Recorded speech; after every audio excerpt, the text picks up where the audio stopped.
সুপ্রিয় শিক্ষার্থীবৃন্দ, আসসালামু আলাইকুম। কেমন আছো তোমরা?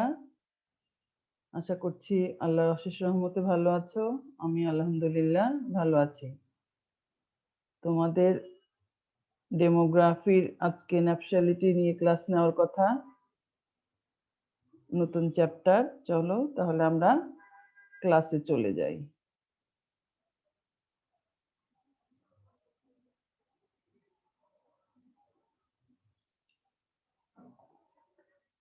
ন্যাপশালিটি এর আগে আমরা পড়েছি ফার্টিলিটি। ফার্টিলিটি পড়েছি related to birth, nuptiality mortality related to death, nuptiality related to marriage. Fertility পড়েছিলাম কি? Fertility related to birth, mortality related to death, আর ন্যাপশালিটি হচ্ছে রিলেটেড টু ম্যারেজ। কেননা আমাদের ডেমোগ্রাফির যে মেইন জিনিস সেটা কি নিয়ে আলোচনা করে? পপুলেশন। মেইন কি নিয়ে আলোচনা করে? পপুলেশন। পপুলেশন এবং পপুলেশনকে ঘিরেই সবকিছু। তাহলে পপুলেশন আমরা জানি যে ফার্টিলিটির মাধ্যমে বার্থ হয়, বার্থ হয়ে পপুলেশন বাড়ে, ডেথের মাধ্যমে পপুলেশন কমে। এই দুটো আমাদের হচ্ছে পপুলেশন চেঞ্জ হওয়ার ন্যাচারাল দুটো ফ্যাক্টর। আর ন্যাপশালিটি রিলেটেড টু ম্যারেজ। আমরা জানি যে আমাদের এখানে দেশে বিবাহের মাধ্যমেই ফার্টিলিটি তথা সন্তান জন্মদান এবং পপুলেশনের ব্যাপারটা জড়িত। সেজন্য ন্যাপশালিটি আমাদের ডেমোগ্রাফির একটা বিশাল অংশ, একটা চ্যাপ্টার। তাহলে এখানে ন্যাপশালিটি কি বলছে? Nuptiality is the subject that refers to the entire process of marriage and their dissolutions. তাহলে এখানে কথাটা থেকে আমরা ইজিলি বুঝতে পারছি nuptiality is the subject that refers to the entire process of marriage and their dissolutions. তাহলে বিবাহ এবং তার যে সম্পর্কিত জিনিসগুলো, ডিসলিউশনস এবং এর যে সমাধান, এর সবগুলোই আমাদের ন্যাপশালিটির সঙ্গে জড়িত। Nuptiality deals with the characteristics of person united in marriage and with their dissolution of such unions. তাহলে nuptiality deals করে কি? characteristics of person united in marriage, যারা এই ইয়েতে জড়িত, and with the dissolution of such unions, এবং এই ধরনের যে সম্পর্ক আছে সেটার ব্যাপারে। Marriage কি? Marriage is the legal union of person of opposite sex. দুইটি ভিন্ন লিঙ্গের মানুষের মধ্যে যে একসঙ্গে বসবাস করার যে বৈধ অনুমতি, সেটাকেই আমরা বলি বিবাহ। The legality of the union may be established by, এই যে একসঙ্গে থাকা, এটা established কি? প্রতিষ্ঠিত হয় কিসের মাধ্যমে? By civil law, by civil, religion or other means as recognized by the law of each country. তাহলে এটা সিভিল ল, ধর্মীয় অথবা কোনো দেশের নির্দিষ্ট আইন অনুযায়ী এই জিনিসটা, বিবাহটা হয়ে থাকে। ওকে, আরেকটা কি? কনসেনসুয়াল ইউনিয়ন। মানে এখানে হচ্ছে আমাদের দেশে তো বিয়ে, অন্যান্য দেশে বিয়ে না করেও অনেকে একসঙ্গে থাকে। আমাদের ওয়েস্টার্ন কান্ট্রিগুলোতে অনেক সময় বিবাহ না করেও অনেক সময় একসঙ্গে থাকে, তারা সন্তান জন্ম দেয়, বিবাহের মতোই তারা থাকে, কিন্তু এটা কোনো লিগ্যাল রেকর্ড বা লিগ্যাল ল দ্বারা তারা একসঙ্গে থাকে না। সেটাই বলছে, this refers to the establishment of marital union without recorded legal sanction. এটা ডেমোগ্রাফিতে আসবে, কেননা তার এর মাধ্যমে তার পপুলেশন বাড়ে, সেই জন্য এই জিনিসটাও আমাদের ডেমোগ্রাফির একটা পার্ট। কেন? এর মাধ্যমে তাদের বার্থ হয়, পপুলেশনে অ্যাড হয়, এই জন্য এটাও আমাদের এখানে আসবে। তাহলে এই সংজ্ঞা থেকে আমরা বুঝতে পারছি this refers to the establishment of a marital union without recorded legal sanction, কোনো আইনগত ইয়ে ছাড়াই তারা একসঙ্গে থাকে। In many countries like Central and South America, consensual union constitute a large proportion of all the marriage. তো বিয়ের একটা বিরাট অংশ যারা বিয়ে করে না, বিয়ের মতো থাকে কিন্তু বিয়ে করে না, একসঙ্গে থাকে, একটা অংশ এই সেন্ট্রাল এবং সাউথ আমেরিকায় একটা লার্জ প্রপোর্শন আছে।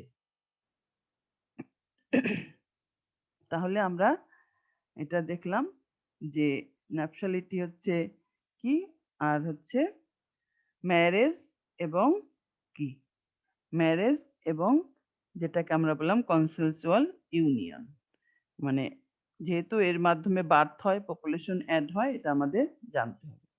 The legal marriage contract can be broken in 3 ways. যেগুলো লিগ্যাল ম্যারেজ, যেগুলো আইনগতভাবে বা ধর্মীয়ভাবে যে বিয়েগুলো হয় অথবা কোনো দেশের কান্ট্রি অনুযায়ী, সেগুলো 3 ভাবে ভাঙতে পারে: by divorce, by annulment, by death of one person. তাহলে এই বিয়েটা ভেঙে যেতে পারে 3 ভাবে। 3 ভাবে কি? একটা হলো ডিভোর্স, যদি ডিভোর্স দিয়ে দেয়। আরেকটা কি? অ্যানালমেন্ট, যেটাকে আলাদা থাকা বলা হয়, সেপারেশন বলা হয়, যেটা আমরা আমাদের সামাজিকভাবে যেটাকে বলি। হ্যাঁ, অ্যানালমেন্ট মানে রদকরণ বা লোপকরণ, মানে একসাথে আলাদা আলাদা থাকবে। আর by death of one person, যে কোনো একজন হাজবেন্ড বা ওয়াইফের যে কোনো একজন মারা গেলে তাহলে আমাদের এই আর বিয়েটা থাকছে না। তাহলে এই 3টারই এখানে সংজ্ঞা দেওয়া আছে। Divorce, divorce is final dissolution of marriage. ডিভোর্সটা কি? একটা বিয়ের ভেঙে যাওয়ার, ডিভোর্স ইজ দ্য ফাইনাল, এখানে দা হলে ভালো হতো, সম্ভবত মিস্টেক হয়ে গেছে। Divorce is the final dissolution of marriage, that is separation of husband and wife by a judicial decree which confers on the parties the right to the civil and religion remarriage according to the law of each country. তাহলে divorce হয়ে গেলে কি, husband wife দুইজন separate হয়ে যাবে judicial ডিক্রির মাধ্যমে। হ্যাঁ, যে on the parties that right two civil and religion, তাহলে এটা হলে পরে তাহলে কি হবে, তারা সিভিল অ্যান্ড রিলিজিয়ন ল অনুযায়ী তারা রিম্যারিজ করতে পারবে according to laws of each country, সেই দেশের নিয়ম অনুযায়ী। অ্যানালমেন্ট, অ্যানালমেন্ট মানে কি? অ্যানালমেন্ট মানে হচ্ছে এখানে কোনো কারণে এটাকে কি বলা হয়, রদকরণ বা বাতিলকরণ, এই জাতীয়র মধ্যে পড়ে, মানে আলাদা আলাদা থাকছে, একসঙ্গে থাকছে না। Another way of dissolution of the marriage, dissolution the marriage contract is annulment. আরেকটা কি? dissolution the marriage, আরেকটার হচ্ছে ম্যারেজের যে dissolution হয়ে যাওয়া, ভেঙে যাওয়ার আরেকটাই হচ্ছে annulment. The invalidation or voiding by marriage by a competent authority according the laws of each country. তাহলে কি? এটা বিভিন্ন ইনভ্যালিডেশন অর ভায়োডিং অফ ম্যারেজ। ইনভ্যালিডেশন অনেকভাবেই হতে পারে, যেমন কেউ ফিজিক্যালি যদি ইনভ্যালিড হয় তাহলে সেক্ষেত্রে হাজব্যান্ড ওয়াইফ আলাদা থাকতে পারে। হ্যাঁ, according to laws of each country, সেই দেশের নিয়ম অনুযায়ী। Which confers on the parties that states of never having been married to each other, আলাদা থাকবে, যেটাকে সেপারেশন বলা হয়, আলাদা থাকবে, তারা আর পরস্পরকে বিয়ে করতে পারবে না, মানে ডিভোর্সের মতোই। ডেথ অফ ওয়ান পার্সন, এটা তো আমরা বুঝি, হাজবেন্ড ওয়াইফের যে কোনো একজন মারা গেলে তখন সে একা হয়ে গেল, তাহলে বিয়েটা আর থাকলো না, সেই সেন্সে এখানে আসছে। Becoming widowed is the third way in which legal contract marriage may not be solved. এটা আমরা একজন মারা গেল, ডেথ অফ ওয়ান পার্সন। হ্যাঁ, তাহলে একজন মারা গেলে এটা কি হচ্ছে, এই কন্ট্রাক্টটা আর থাকছে না। Upon the death one of the person, the surviving persons experiences the event of widowhood. যে কোনো একজন মারা গেলে আরেকজন কি বিধবা বা বিপত্নিক হয়ে যায়। এই হচ্ছে আমাদের এখানে কতগুলো জিনিস আসে, সেই সংজ্ঞাগুলো আমরা দেখলাম। ফার্টিলিটি, মর্টালিটির মধ্যেও এখানে কিছু রেট, মেজার্স অফ ন্যাপশালিটি, যেমন measures of fertility, measures of mortality, এরকম মেজার্স অফ ন্যাপশালিটি। তাহলে এটা কি কি কি আছে? Crude marriage rate, general marriage rate, refine general marriage rate, age a specific marriage rate, total marriage rate, divorce rate. তাহলে এগুলো কিন্তু তোমরা crude marriage rate, crude fertility rate, crude mortality rate এটা পড়েছো। জেনারেল ফার্টিলিটি রেট পড়েছো, refine general marriage rate, সেরকম general marriage rate, সেরকম refine general marriage rate একটু আলাদা, আমরা যখন আলোচনা করব ডিটেইল যাব। Age a specific fertility mortality পড়েছো, সেরকম age a specific marriage. Total fertility rate পড়েছো, সেরকম টোটাল ম্যারেজ রেট। আরেকটা কি? Divorce rate. তাহলে প্রথম মেজারমেন্টটা কি আমাদের? Crude marriage rate. এটা যেমন আমাদের ক্রুড ফার্টিলিটি রেট, সরি, যেটাকে আমরা বলি ক্রুড বার্থ রেট, সে crude birth rate, crude death rate, crude birth rate আর ক্রুড ডেথ রেট, সেরকম ক্রুড ম্যারেজ রেট। তাহলে the crude marriage rate measures the frequency of marriages in the total population. Crude birth rate, crude death rate যেমন total পপুলেশনের সাপেক্ষে calculation করা হয় সেরকম। This calculation can be done either on the basis of number of marriages or on the basis of newly married person. Thus, if M is the total number of marriages that occurs during a given year, and P is the median population during the same year, then crude marriage rate is calculated as, যেরকম আমরা crude birth rate করেছি ঠিক একইভাবে এখানে কি বলেছে? Total population. ওখানে যেমন ডেনোমিনেটর বা হর কি ছিল? Total population. ফার্টিলিটিতে, মর্টালিটিতে, বার্থ রেটে, ডেথ রেটে। তাহলে number of birth divided by total population midyear, আর number of death divided by total midyear population. Total midyear পপুলেশনটা কি? যে কোনো একটা বছরের মিডিয়ার পপুলেশন, এবং সেই ইয়ারের বার্থ, সেই ইয়ারের ডেথ। এখানেও তাই, একটা নির্দিষ্ট ইয়ারের marriage divided by total population. তাহলে এখানে একটা কথা আছে, this calculation can be done on the basis of number of marriages, যে কয়টা বিয়ে হয়েছে সেটা, or on the basis of newly married person. আমরা নাম্বার অফ ম্যারেজটাই নিব। Basis of the newly married person, এখানে আবার দুইজন মিলে একটা ঘটনা ঘটছে, বিবাহ হচ্ছে দুইজনের, কিন্তু নাম্বার অফ ম্যারেজ কিন্তু একটা। নাম্বার অফ ম্যারেজ হচ্ছে একটা, কিন্তু সেখানে ইনক্লুড থাকছে দুইজন ব্যক্তি, একজন মেয়ে, একজন ছেলে।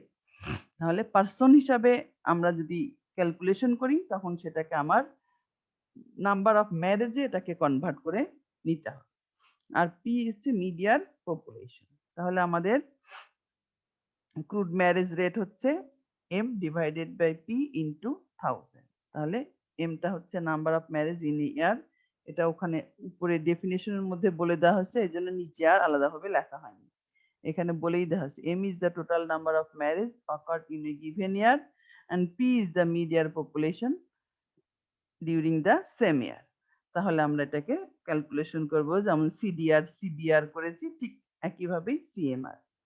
জেনারেল ম্যারেজ রেট আমরা যেমন সিবিআর করে সেখান থেকে কারেকশন হয়ে জেনারেল ফার্টিলিটি রেট করেছিলাম, সেরকম সিএমআর ক্রুড ম্যারেজ রেটের পরে আমরা করছি জেনারেল ম্যারেজ রেট। কারণ এই যে এখানে পপুলেশনটাকে ধরেছি আমরা, এই পপুলেশনের মধ্যে সব পপুলেশনই আসছে, কিন্তু সব পপুলেশন যারা 0 থেকে একটা বিয়ের একটা নির্দিষ্ট বয়স আছে, তারা পর্যন্ত শিশুরা পর্যন্ত এখানে চলে এসছে, কিন্তু আসলে শিশুরা এর অন্তর্ভুক্ত হবে না। একটা নির্দিষ্ট বয়সে যেখান থেকে বিয়ের পারমিশন আছে, সেই এজের পরবর্তী পপুলেশনকে এখানে নিতে হবে। তাহলে এখানে কি বলেছে? General marriage rate, the general marriage rate is a refine over the crude marriage rate. এটা ওখান থেকে একটু রিফাইনমেন্ট করা হয়েছে। Consisting of restriction of population to person of marriageable, যারা বিবাহ যোগ্য, ইউজুয়ালি 15 ইয়ার্স অ্যান্ড ওভার। আমরা সাধারণত ধরি 15 বছর বা তার উপরের লোকজনকে এখানে ইনক্লুড করতে হবে। আমরা এখানে যে একদম 0 বয়স থেকে সবাইকে ইনক্লুড করেছি, সেটার একটা রিফাইনমেন্ট আমরা এখানে জেনারেল ম্যারেজ রেটে করেছি। Thus, general marriage rate is the ratio of number of marriages in a given year to the population of ages 15 and over, expressed per 1000 population. তাহলে যেভাবে আমরা করে থাকি, number of marriage divided by population 15 plus. The population in the denominator, all those who are 15 years and over, irrespective with the marital status and sex. তাহলে এটা আমরা আলাদা আলাদা ভাবেও করতে পারি, ম্যারিটাল স্ট্যাটাস দেখে এটা আলাদা আলাদা ভাবে করতে। এখন দেখো রিফাইন জেনারেল ম্যারেজ রেট, তাহলে এটার পর আবার রিফাইন কথাটা কেন আসলো? রিফাইন জেনারেল ম্যারেজ, তাহলে এখানে দেখো 15 প্লাস, 15 প্লাস সবাইকে যদি ইনক্লুড করি, তাহলে ওই বছরে তো যারা বিয়ে করেছে তাদের মধ্যে সেই ইয়ের সঙ্গে সেই হরটা হচ্ছে এম, ওই বছরে যে নাম্বার অফ ম্যারেজেস সেটাকে আমরা নিয়েছি এখানে।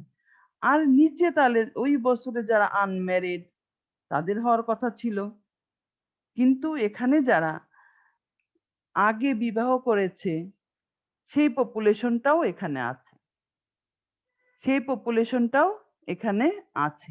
যারা আগে বিয়ে করেছে তারা তো আর এখন এই ইয়ের সঙ্গে রিলেটেড হওয়ার কথা না, সেই জন্যই এখানে রিফাইন ম্যারেজ রেটটা করা হয়েছে, যে এখানে যে 15 প্লাস কিন্তু আনম্যারিড পপুলেশন, 15 প্লাস কিন্তু আনম্যারিড পপুলেশন। তাহলে এখানে দেখো, the refine general marriage rate is defined as the ratio of the number of marriages in a year to the unmarried population 15 years and older.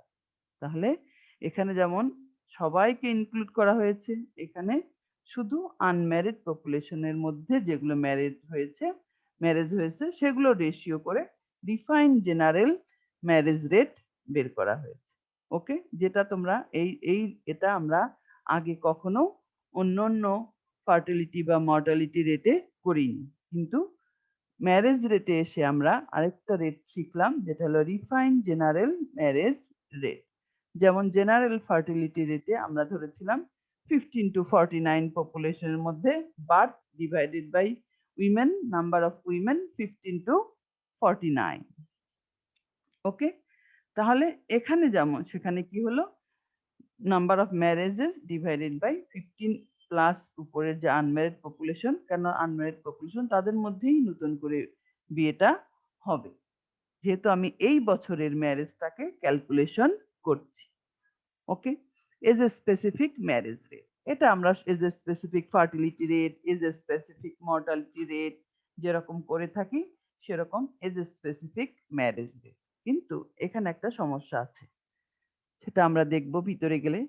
Because of marriage is highly age a specific, এটা কি ম্যারেজটাকে অন্যান্যগুলোর চেয়ে birth rate death রেটটাকে ম্যারেজটাকে age a স্পেসিফিকের এই জিনিসটা বেশি আমরা গুরুত্ব দিয়ে থাকি। And demographers are primarily interested in the age pattern of marriage, মানে কিরকম বয়সে বিয়েটা বেশি হচ্ছে। যেমন আমরা এখন বাল্যবিবাহ নিয়ে অনেক কথা বলি, তাহলে বাল্যবিবাহ তাহলে কিরকম বয়সে হচ্ছে, এটা খুবই একটা ইম্পর্টেন্ট ইস্যু, খুব একটা ইম্পর্টেন্ট ইস্যু। বার্থ এবং ডেথের চেয়ে এজ এ স্পেসিফিক ম্যারেজ রেটটা important. It is common place to construct age a specific marriage rates, এই ইন্টারেস্ট থেকেই এটা এজ এ স্পেসিফিক ম্যারেজ রেটটা কনস্ট্রাক্ট করা হয়। It is defined as the number of marriages of age group, আমরা দেখেছি age a specific marriage রেটে আমরা এজ অথবা এজ গ্রুপ অনুযায়ী ফার্টিলিটি রেট অথবা মর্টালিটি রেট বের করেছি, ডেথ রেট বের করেছি। তাহলে এজ গ্রুপ, একটা নির্দিষ্ট এজ গ্রুপে ওই এজ গ্রুপের পপুলেশনের মধ্যে কতটা ম্যারেজ হলো সেটা আমরা বের করে থাকি per 1000 person in the same age group. তাহলে একটা নির্দিষ্ট এজ গ্রুপের মধ্যে কতটা ম্যারেজ হলো সেই number of marriage divided by ওই এজ গ্রুপের পপুলেশন ইনটু 1000। তাহলে দেখো there is an additional complication in computing the age specific marriage rate.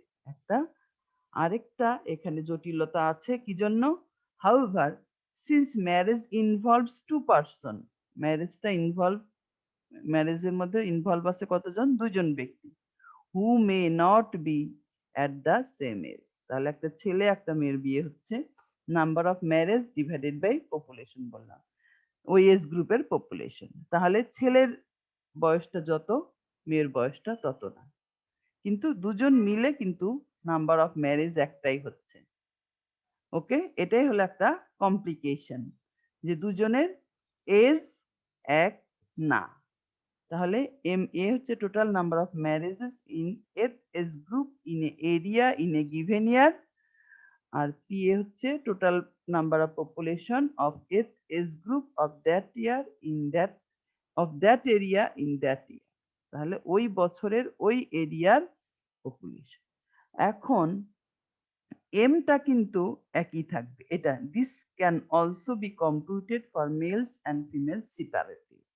তাহলে এটা আমরা মেল এবং ফিমেলের জন্য যদি আলাদা আলাদা ভাবে ক্যালকুলেশন করি, তাহলে আমি ছেলেদের এজ স্পেসিফিক কোন বয়সে ম্যারেজ বেশি হচ্ছে, মেয়েদের কোন বয়সে হচ্ছে, এটা আমরা আলাদা আলাদা ভাবে জানতে পারবো।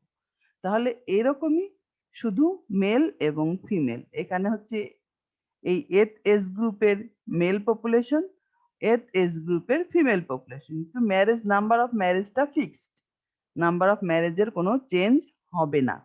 মেল আর ফিমেলের জন্য যদি আমরা আলাদা করি, তাহলে উপরের যে আমাদের লবটা ঠিকই থাকবে, শুধু হরের ইয়েটা পরিবর্তন হবে। যে আমরা মেয়েদের ক্ষেত্রে যদি দেখি, তাহলে 15 থেকে, যেহেতু 15 প্লাস বলা আছে, 15 থেকে আমরা ইন্টারভেল দিয়ে দিয়ে আমরা পপুলেশন নিয়ে নিয়ে একটা age a specific mortality rate বের করব ফর মেল পপুলেশন, এবং age a specific mortality rate বের করব ফিমেল পপুলেশন। অবশ্যই এই দুটোর মধ্যে আমরা পার্থক্য পাব, কেননা মেয়েদের দেখা যাবে 20 থেকে 25 বছরের মধ্যে ম্যারেজ রেটটা বেশি, ওই এজ স্পেসিফিক ম্যারেজ রেট ফিমেলের ক্ষেত্রে বেশি হবে, এবং ছেলেদের দেখা যাবে যে 30 অ্যান্ড অ্যাবাভের ক্ষেত্রে হয়তো বেশি হবে। তাহলে এই জন্যই this can also be computed for males and females separately. তো মেয়ে এবং ছেলেদের জন্য আলাদা আলাদা ভাবে ক্যালকুলেশন করা হয়ে থাকে। তারপরে total marriage rate. Total marriage rate আর কিছু না, আমরা যেমন টোটাল ফার্টিলিটি রেট করেছিলাম, age a specific fertility rate গুলোকে সামেশন করে আমরা কি করেছিলাম? Total fertility rate. সেরকম এজ এ স্পেসিফিক ম্যারেজ রেটকে সামেশন করে আমরা বের করব age a specific total marriage রেটকে সামেশন করে আমরা বের করব টোটাল ম্যারেজ রেট।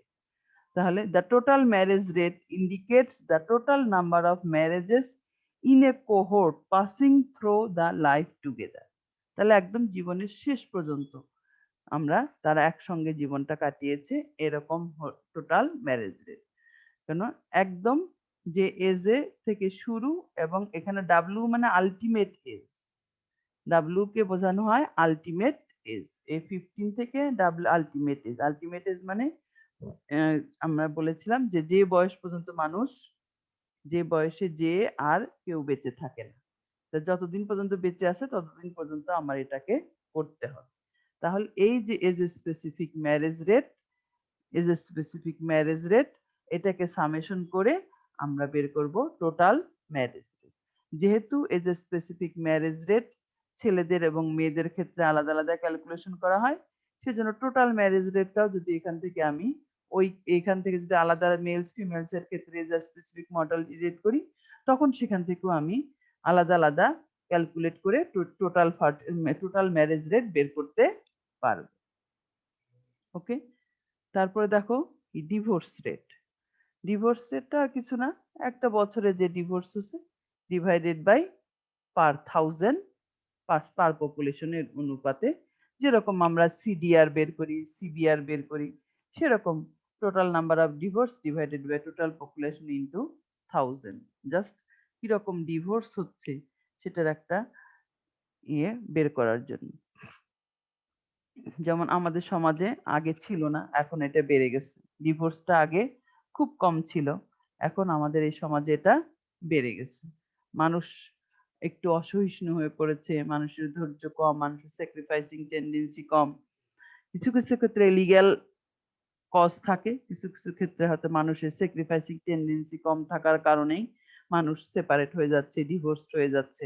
এই জন্য এটা এখন বেশি হয়েছে।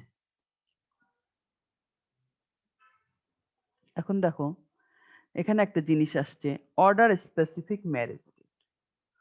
অর্ডার স্পেসিফিক ম্যারেজ রেট মানে কি? First marriage rate, second marriage rate, এই জিনিসটাকে বোঝানো হয়েছে। অর্ডার স্পেসিফিক, অর্ডারের উপর ভিত্তি করে।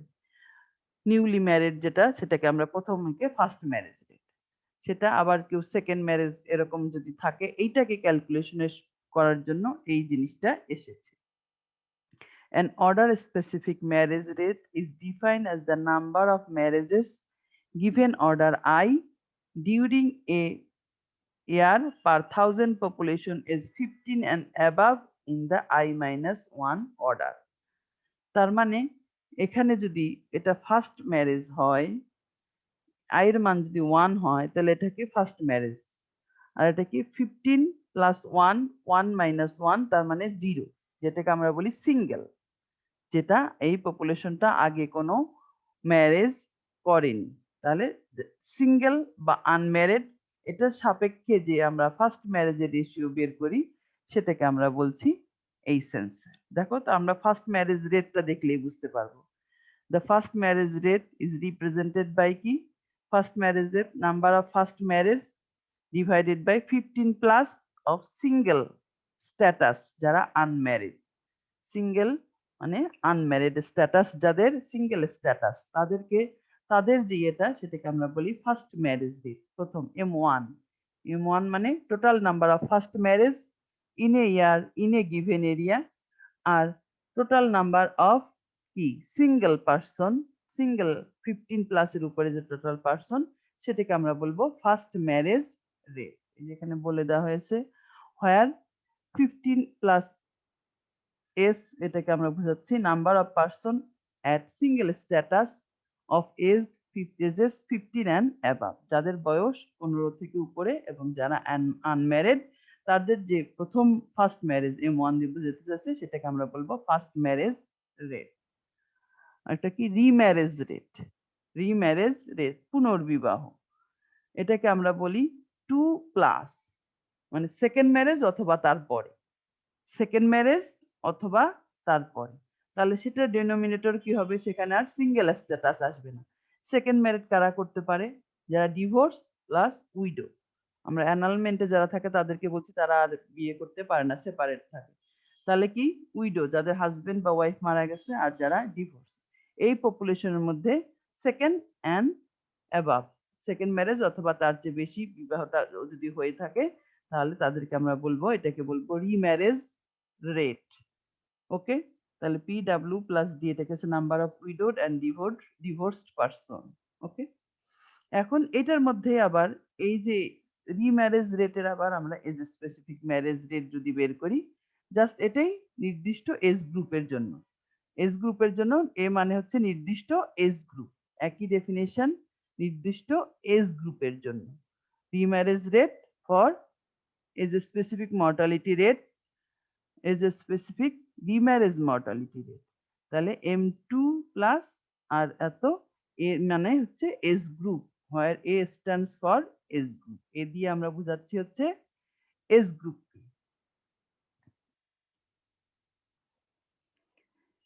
তাহলে যেরকম আমরা ফার্স্ট ম্যারেজ রেট করেছি, এটা যদি এজ স্পেসিফিক ফার্স্ট ম্যারেজ রেটও আমরা করতে পারি, age specific first marriage rate. তাহলে একই M1A ডিভাইডেড বাই PSA, কারণ আগে যে এজ স্পেসিফিক ম্যারেজ রেট করেছিলাম, ওখানে ওর তার মধ্যে কিন্তু সব ম্যারেজই include, first marriage, second marriage, মানে রিম্যারেজ, সবই এখানে ওখানে ইনক্লুড ছিল। সেখান থেকে আমরা এটাকে আলাদা করা হচ্ছে ফার্স্ট ম্যারেজ আর রিম্যারেজ। একই রকমই আমাদের সূত্রটা ইউজ করা হয়েছে এখানে, শুধু ফার্স্ট ম্যারেজের ক্ষেত্রে, আর ওখানে হচ্ছে অল ম্যারেজ ইনক্লুড ছিল। ওকে, সেটা হচ্ছে এখানে। তাহলে a stands for age age group, যেটা আমরা বলছি অ্যাভারেজ এজ অ্যাট ম্যারেজ। তাহলে দেখো, the average age is a better measure, average age is at marriage, এখানে ম্যারেজ কথাটা আসে নাই, the average is at marriage is a better measure than any other marriage rates। তাহলে গড় বিবাহ বয়স, বিবাহের গড় বয়স, এটা খুব একটা ইম্পর্টেন্ট ইস্যু আমাদের সোশ্যাল, সামাজিক যে কোনো অ্যানালাইসিসে, সামাজিক যে কোনো আমাদের ইন্ডিকেটরে, যে গড় বয়স, গড় বিবাহের বয়সটা কোন দেশে কত, কোন দেশে কত, এটা খুব একটা ইম্পর্টেন্ট ইস্যু। কেননা এর উপর আমাদের সমাজের অনেকগুলো ইন্ডিকেটর ডিপেন্ড করে।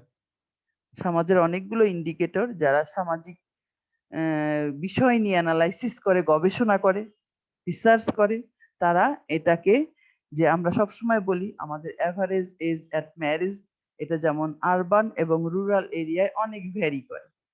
এডুকেশন যাদের আছে, যারা এডুকেটেড তাদের মধ্যে, আর যারা রুরাল এরিয়া আছে তাদের দেখা যাচ্ছে তাদের শিক্ষিতের হার কম, শিক্ষার হার কম, তাদের মধ্যে এই অ্যাভারেজ এজ অ্যাট ম্যারেজ, এটা হচ্ছে এই বয়সটা কম। আর যারা হচ্ছে আরবান এরিয়ায় আছে, তাদের যারা শিক্ষিত, তাদের কাছে, তাদের ক্ষেত্রে এই এজটা আমাদের বেশি। তাহলে আমরা সবসময় আমরা দেখি বাল্য বিবাহ নিয়ে আমাদের সামাজিক অনেক কিছু হয়। তাহলে এখান থেকে অ্যাভারেজ এজ অ্যাট ম্যারেজ, এটা খুবই একটা ইম্পর্টেন্ট ইস্যু। তাহলে এখানে কি বলেছে, the average age at marriage is a better measure than any other marriage rate, অন্য যে কোনো ম্যারেজ রেটের চেয়ে এটা অনেক important. It refers to the first marriage and if remarriage, যদি রিম্যারেজও থাকে, ফার্স্ট ম্যারেজ এবং remarriage are involve, that fact has to be either specified or average should be calculated separate for each other. তাহলে এটা পরস্পরের জন্য আলাদা আলাদা ভাবে আমরা যদি ক্যালকুলেশন করি, তখন সেটাকে বলা হয় অ্যাভারেজ এজ অ্যাট ম্যারেজ। তাহলে এখানে দেখো, আমাদের এখানে আমি ভাবছিলাম হচ্ছে আজকে হয়তো শেষ করে দিতে পারবো, কিন্তু এখানে দুটো আরো ইম্পর্টেন্ট টপিকস আছে, ওগুলো একটু লেন্দি, তাই এটা আমি আজকে এইগুলো দিয়ে শেষ করতে চাচ্ছি। Singulate mean age at marriage, এটার ক্যালকুলেশন, এটার থিওরেমটা এবং এটা কিভাবে আমরা ক্যালকুলেশন করি, এটা আমরা একটু দেখব। এই জন্য আমি ভাবছিলাম যে ন্যাপশালিটি হয়তো এক ক্লাসে শেষ করে দিতে পারবো, কিন্তু আসলে শেষ করা যাবে না। আমরা সিঙ্গুলেট মিন এজ অ্যাট ম্যারেজটা কিভাবে করতে হয় ক্যালকুলেশন, এবং সেটা একটা উদাহরণ, একটা অঙ্ক দিয়েও আমরা দেখবো। এই জন্য আমাদের আরেকটা ক্লাস প্রয়োজন। এখানে আমরা আর 10-12 মিনিটেও এটা শেষ করতে পারবো না, এখানে আরেকটু সময় লাগবে। এজন্য আমি ওই জিনিসটা তাড়াহুড়া করে আর আজকে করছি না। আজকের মতো আমি এখানেই এই ক্লাসটা, ন্যাপশালিটির ক্লাসটা শেষ করে দিচ্ছি। ধন্যবাদ সবাইকে। তোমরা সবাই ভালো থাকো, সুস্থ থাকো, নিরাপদে থাকো এবং নিয়মিত পড়াশোনা করো। আল্লাহ হাফেজ।